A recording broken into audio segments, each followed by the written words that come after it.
Hola, hola, gente bonita. Qué bueno que puedes estar conectado con nosotros en esta mañana. Te saludo deseando que la paz de nuestro Señor Jesucristo esté reinando en tu vida, así como también en tu familia y en tu hermoso hogar. Hoy empezamos con la conferencia número 3, hablando del manual de la Biblia para las familias.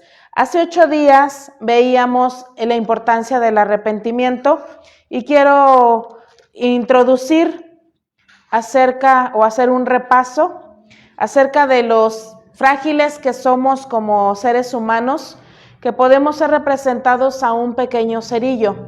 Y la luz o la vida es representada con este fuego en donde queremos vivir muchos años, pero quisiera hacerte una pregunta. ¿Qué harías si fueras al médico y te diría que tienes 6 horas de vida? ¿Qué harías en esas 6 horas? ¿Qué harías? Porque es tan frágil nuestra vida que lo que nosotros pensaríamos hacer es arrepentirnos y estar listos para estar en la presencia de Dios. Nuestra vida es tan frágil y no sabemos cuánto tiempo estaremos en este mundo, pero la palabra de Dios nos menciona que necesitamos arrepentirnos. Cuán importante es que nosotros siempre esté el espíritu de arrepentimiento y buscar qué tenemos que mejorar, qué tenemos que cambiar, cómo puedo ayudar a los de casa. Poder hacerle siempre esta pregunta: ¿qué puedo hacer hoy por ti? Y hoy en este tema, el tema de la Biblia, el manual para las familias, quiero recordarte que cuando compramos algo, trae un instructivo. Ese instructivo nos menciona cómo utilizar por ejemplo, si es un mueble, cómo poder armar ese mueble, dónde va cada pieza, porque si no estuviera ese instructivo, pudieran sobrarnos piezas.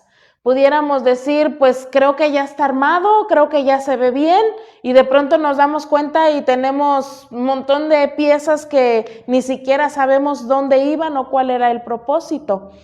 Y cuando ponemos peso o cuando utilizamos ese mueble, viene y se derrumba, se cae, porque no fueron utilizadas las piezas de manera correcta. Nosotros como familia o como seres humanos tenemos un manual. El manual es la palabra de Dios. Nuestro creador es Jesucristo, y aquel que quiere que nosotros crezcamos y lleguemos a la madurez es nuestro Señor Jesús. Encontramos que la palabra de Dios viene siendo como un martillo que en medio de la dificultad nos volvemos, nuestro corazón se vuelve como una piedra, y es el martillo el que viene a romper aquellas áreas de nuestra vida. Con ese cincel viene y rompe y forma de nosotros algo hermoso. También encontramos la palabra de Dios como un espejo. Encontramos que ahí nos muestra lo que hay en nuestra alma, las heridas emocionales que necesitamos trabajar en Dios, entregar a Dios, y encontramos en la palabra de Dios que es como miel, que en medio de la amargura de este mundo encontramos una miel. También es como ese hielo que viene a nuestra vida a refrescarnos, a darnos el descanso, como esa almohada. Y todo lo que pudiéramos hablar sería inmenso acerca de lo que la palabra de Dios es. Vamos a ir a la palabra de Dios algunas citas. Tenemos a 2 de Timoteo 3, 16 y 17, en donde encontramos cómo la palabra de Dios, desde Génesis hasta Apocalipsis, encontramos tesoros, encontramos el propósito por el cual Dios nos creó, nos formó, nos hizo. Y aquí es en la palabra en donde va a haber los principios necesarios para llegar hacia su presencia. Tenemos a 2 de Timoteo 3, 16 y 17.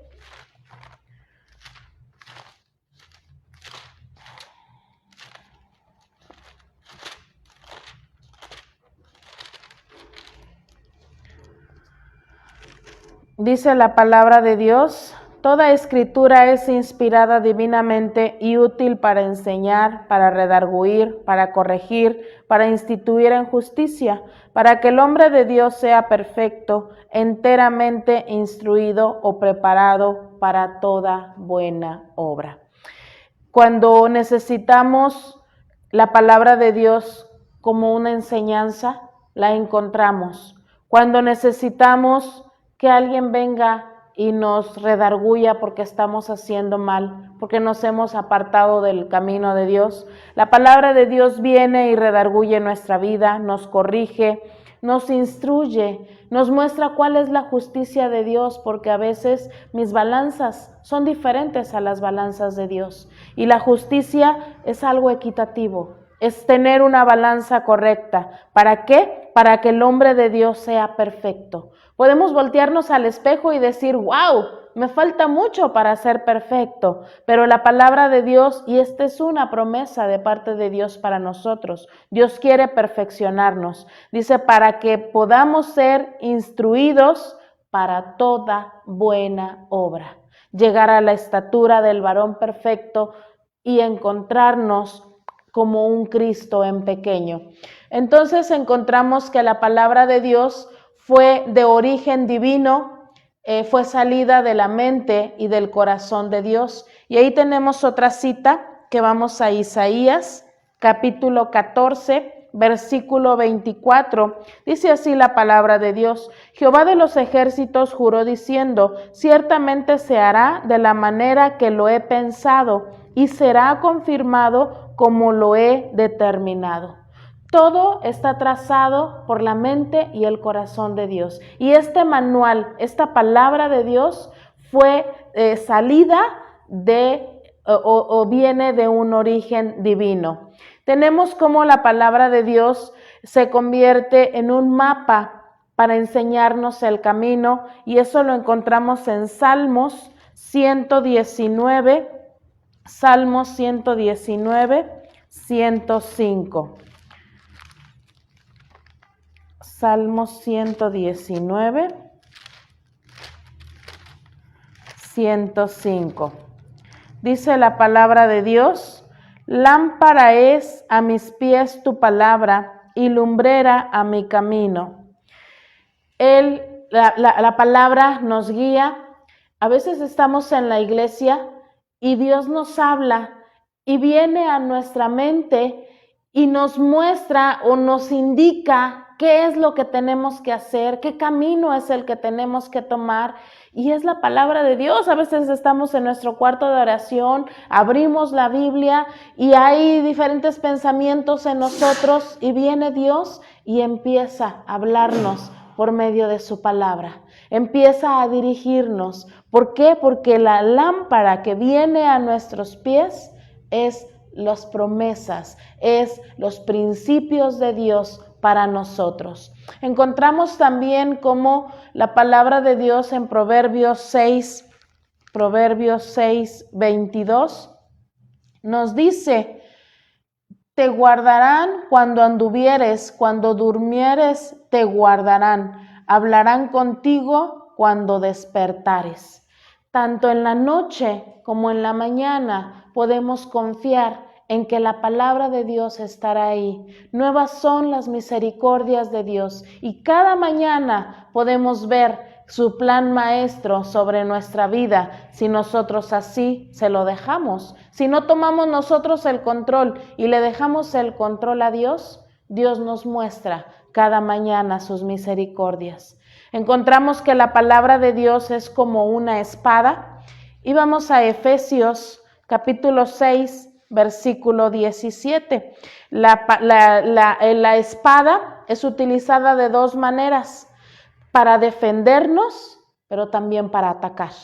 Si el enemigo quiere destruir a nuestra familia, si el enemigo quiere entrar a nuestro hogar, la palabra de Dios es la indicada, porque esa es la espada que nos va a ayudar a destruir al enemigo, a sacarlo de nuestro hogar, a sacarlo de nuestra familia y permitir que la paz y el amor de Dios reinen sobre nuestro hogar. Efesios 6:17 dice, tomad el yelmo de salud y la espada del Espíritu, que es la palabra de Dios. El Señor Jesucristo, cuando fue llevado al desierto y fue tentado por el enemigo, Él pudo decir, escrito está.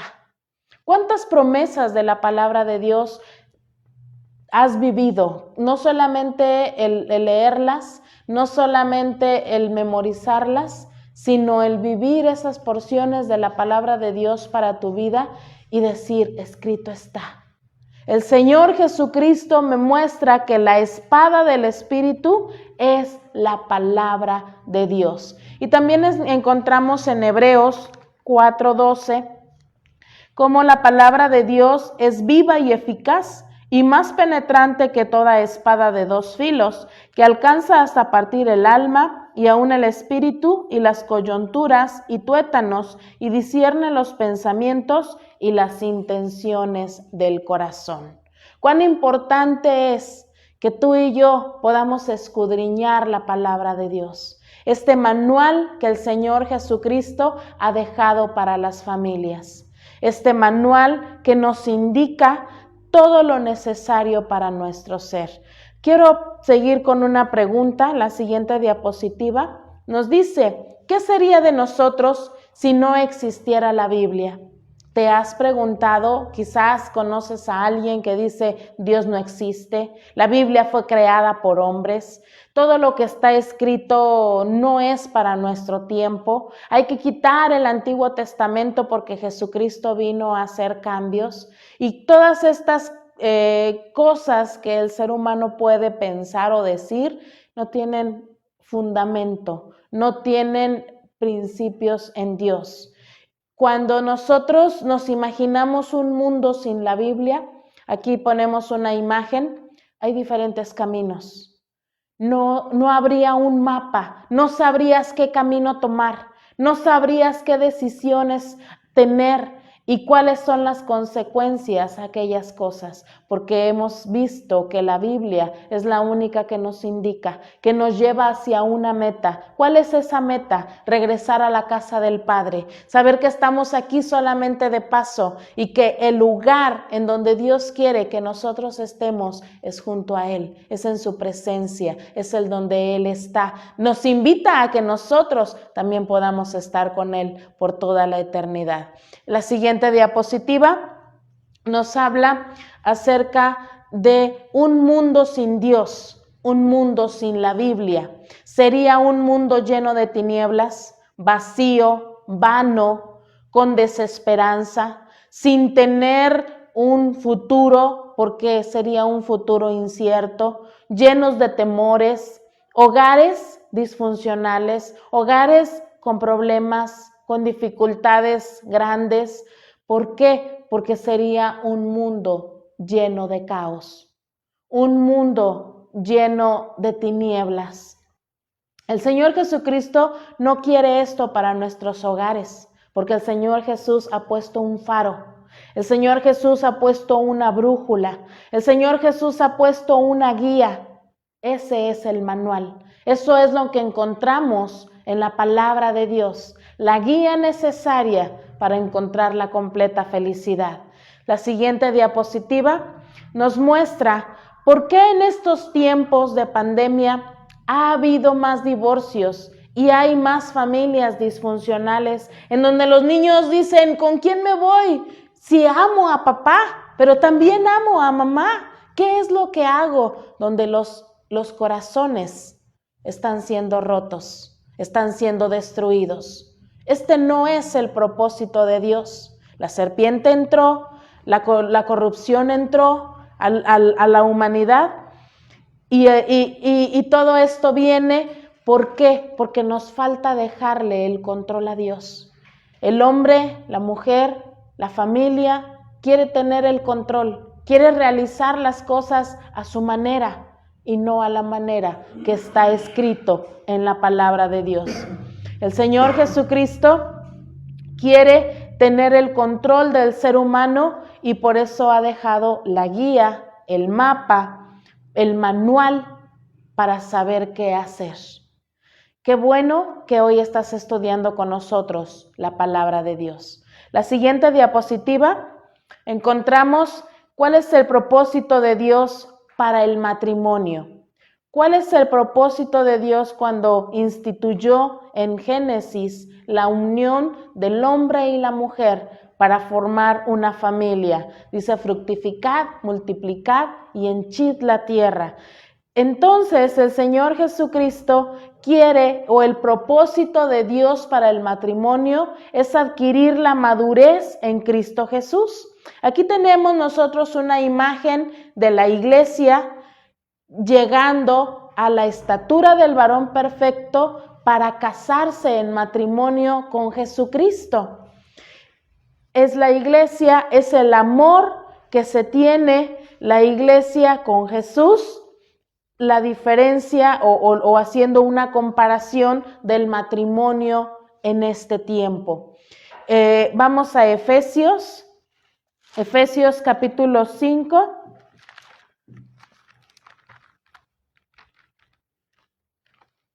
Efesios capítulo 5. Y aquí viene acerca del origen y los roles que tiene que llevar el hombre, la mujer en el hogar. Más adelante, en otra conferencia, vamos a ver como tema principal los roles en el hogar, en la familia, pero quisiera en esta porción, esta sería el texto base, la cita base, que vamos a ir analizando con un poquito más de tiempo. Y vamos a leer el versículo 24 hasta el final, hasta el 33. Dice así la palabra de Dios, sígame con su vista. Dice, así que como la iglesia está sujeta a Cristo, así también las casadas lo estén a sus maridos en todo. Maridos, amad a vuestras mujeres, así como Cristo amó a la iglesia y se entregó a sí mismo por ella.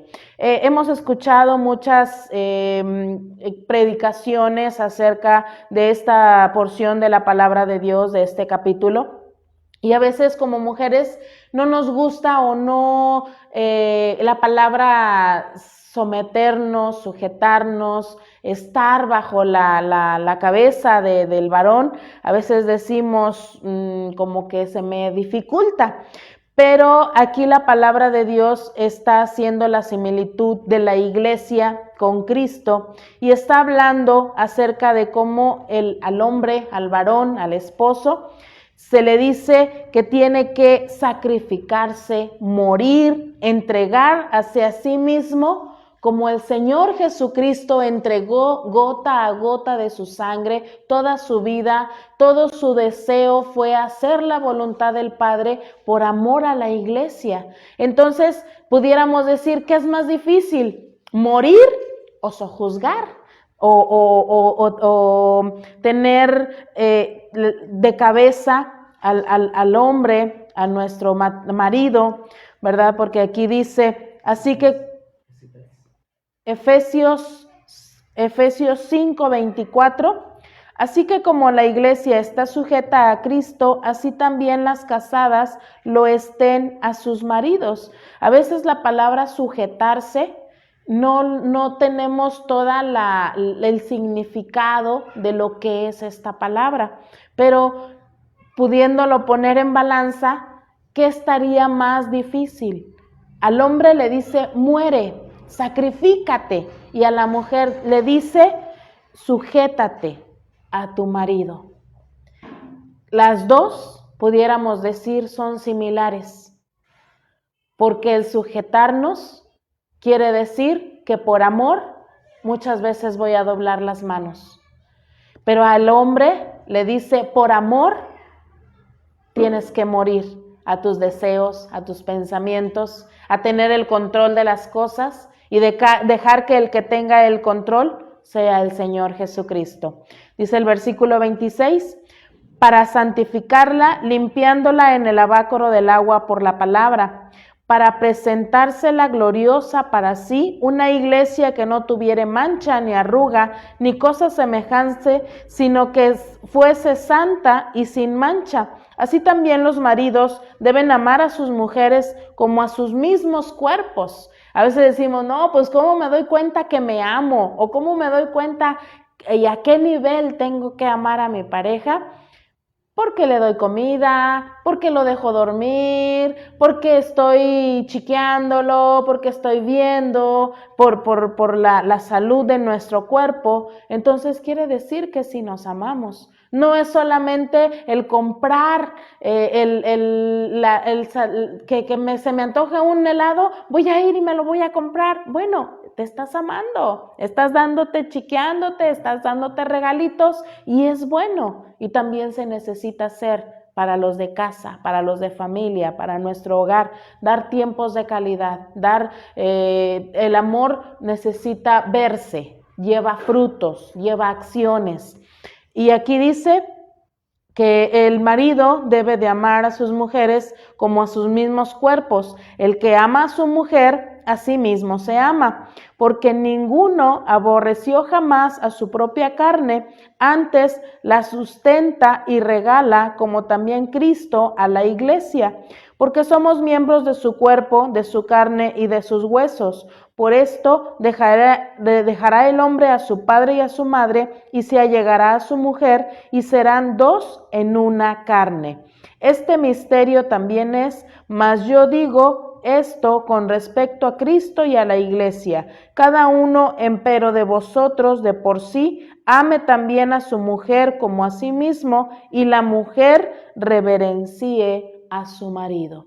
Les digo, más adelante vamos a ver los roles, pero aquí está hablando como la mujer debe honrar, debe reverenciar, debe hablar bien del marido, y el hombre dice debe amar a la mujer como vaso más frágil. La conexión, somos diferentes los hombres, las mujeres, pero el Señor Jesucristo quiere que al tener esta unión podamos llegar a una unidad completa, dice, y serán una sola carne. Esto es un proceso, esto es algo, pudiéramos decir en palabras, fácil de expresar, pero difícil de llevar a cabo. Y vamos a estudiarlo después en un tema importante el próximo sábado. Conéctate con nosotros nuevamente a las 11 de la mañana para que podamos seguir estudiando acerca de los roles y de los peligros, o cuando un hogar o un matrimonio o una familia tiene inmadurez. ¿Cuáles son los peligros? ¿Cuáles son los síntomas de un matrimonio inmaduro y de una familia? ¿Y cuáles son las consecuencias que todo esto trae? ¿Por qué en nuestro mundo vemos tantos hogares disfuncionales? ¿Por qué? Porque no se ha llegado a la madurez. Lleva un proceso, pero tenemos que tener las características, las pautas que nos da la palabra de Dios y que nos enseña cómo llegar a esa completa madurez. ¿Por qué? Porque está haciendo una similitud de Cristo, la iglesia, con nuestro matrimonio, nuestro hogar en Cristo Jesús. A veces tenemos miedo a atravesar pruebas, a atravesar aflicciones, pero es en medio de las aflicciones, es en medio de las pruebas en donde se puede adquirir una madurez. El matrimonio es una relación que nos lleva a tener entrega, creo que es la siguiente diapositiva. El matrimonio nos lleva a tener entrega, sacrificio, comprensión, servicio, estabilidad emocional, entre otras cosas. Y aquí quisiera hacer énfasis a esta palabra, entrega. Ya no soy yo, se convierte en un nosotros. Sacrificio.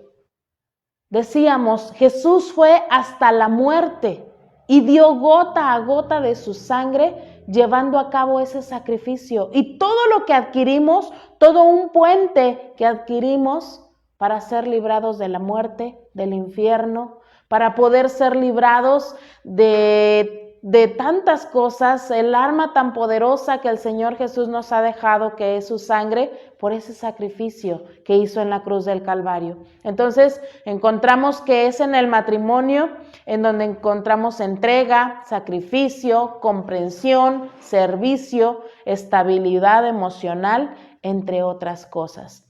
Hay dos tipos de matrimonios. El matrimonio que tiene problemas, ahí podemos identificar si somos nosotros, si tienes situaciones de pruebas, de aflicciones, de dificultades, te encuentras en este tipo de matrimonio, el matrimonio que tiene problemas. Y el segundo tipo de matrimonio es el matrimonio hipócrita, en donde hacia afuera dicen somos felices, no tenemos problemas, nos tomamos de la mano y estamos súper bien, pero llegan a su hogar y es todo un caos. Llegan a su hogar y ni siquiera hay un buenos días. Se sientan a la mesa y está el celular. No hay un tiempo de calidad, no hay comunicación y se convierte en un matrimonio hipócrita, donde tienen dos caras.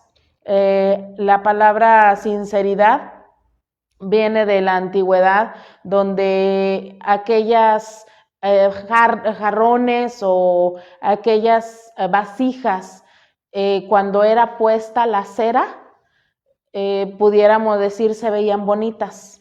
Una cerámica hasta brillaba, pero no era la realidad de la vasija. Entonces llegaban a la tienda y decían, a mí véndame una vasija sin cera, que no lleve cera, que no lleve maquillaje, que no esté aparentando ser algo que no es. Y eso es lo que el Señor Jesucristo quiere, que le entreguemos la hipocresía, que le entreguemos con sinceridad lo que somos, lo que hay. Y entonces poder decirle, necesito esa completa unión de mi matrimonio con Dios. Luego tenemos entonces que el matrimonio nos quiere llevar hacia la madurez. Y la madurez en griego significa finalidad, meta, límite. En la madurez es con el propósito de que lleguemos a algo pleno, a algo donde nos podemos desarrollar, algo íntegro, algo completo. Esta es la meta. El propósito de unir dos seres diferentes, que somos tan complejos, tan diferentes, pero a la vez al unirnos, hacemos un equipo tan especial, hacemos un equipo tan importante, y la madurez nos habla de poder desarrollar tres cosas. Vamos a ver la primera, son las capacidades de la persona, y es en el matrimonio en donde yo voy a ayudar a mi pareja a desarrollar sus capacidades, a tener sus habilidades, no aplastarla, no aplastarlo, sino al contrario, ¿cómo puedo ayudarte a que seas mejor? Las capacidades de la persona. La segunda es desarrollar su carácter, porque a veces decimos, ya traigo un carácter, ya traigo una forma de ser por la educación que llevé con mis padres, pero es en el matrimonio donde se nos es vuelto a dar una hoja en blanco, un nuevo cuaderno, un nuevo libro, donde es en el matrimonio donde se van escribiendo por medio de cada circunstancia el carácter que se quiere realizar, el carácter que se quiere desarrollar. Y por último tenemos el tercer punto, obtener experiencias. El matrimonio es para desarrollar y para obtener experiencias en nuestra vida. Estas experiencias que son a base muchas veces de dificultades, enfermedades. Mi esposo decía, cuando estaba joven, ahí donde está mi espejo, estaba lleno de perfumes. De pronto empieza a cambiar Y como que ya ahorita ya no son los perfumes, sino ya es la pomada para el dolor de huesos, ya es la fricción Don Juan para esta situación, ya son las pastillas que me ayudan para la circulación, para lo cansado, y vienen enfermedades y enfermedades a nuestra vida. Pero el Señor Jesucristo lo que quiere es de que nosotros pudiéramos poner al matrimonio como el subirnos con nuestra pareja a una bicicleta. Y los dos tenemos que pedalear. Vienen bajadas en donde tenemos que tener el temple para no abandonar la bicicleta. ¿Por qué? Porque es en esa bajada donde nos va a dar el impulso para la subida que viene, a llegar a la cima. Si no tenemos y dejamos la bicicleta, el otro no va a poder llegar al lugar. Se estanca, se regresa y no llega. Pero si nosotros vamos pedaleando y nuestra pareja va pedaleando y cuando es necesario podemos los frenos, pero ahí estamos y no nos bajamos de la bicicleta, podremos utilizar el impulso de la bajada para poder tener la fuerza necesaria para llegar a la siguiente cima. Entonces, es en el Señor Jesucristo en donde nosotros vamos a poder tener el plan maestro para nuestras familias. Yo quisiera hacerte una pregunta. Si del 1 al 10 tú pudieras evaluar la salud de tu matrimonio, la salud de tu familia, ¿qué calificación pondrías? Del 1 al 10, ¿qué calificación o qué evaluación o qué número pondrías? El 1 vendría siendo estamos pésimos, queremos divorciarnos, está nuestra familia todo un caos, o el 10 es excelente, estamos súper bien, viento en popa, todo nos marcha sobre ruedas, pero yo creo que siempre hay algo que podemos mejorar. Yo creo que siempre hay algo que podemos cambiar, porque el Señor Jesucristo cada día nos da esa oportunidad para hacerlo. Y con ese propósito hemos creado estas conferencias para que por medio de la palabra de Dios podamos tener la búsqueda y la ayuda necesaria, porque en él encontramos el manual para las familias. Si tú ocupas una oración, contáctanos al 353-124-7838 y con gusto podremos orar por ti. Si tu familia está de 5 hacia abajo en evaluación, nos gustaría platicar contigo. Nos gustaría, no lo sabemos todo, pero el Señor Jesucristo nos ha dado la oportunidad de tener diferentes temas, capacitaciones para ayudar a la familia. Y nos gustaría el poder estar contigo y pasar cada situación contigo. No estás solo, no estás sola. Nosotros queremos apoyarte. Dios bendiga a tu familia, Dios bendiga tu vida y que pases un feliz sábado. Dios te bendiga.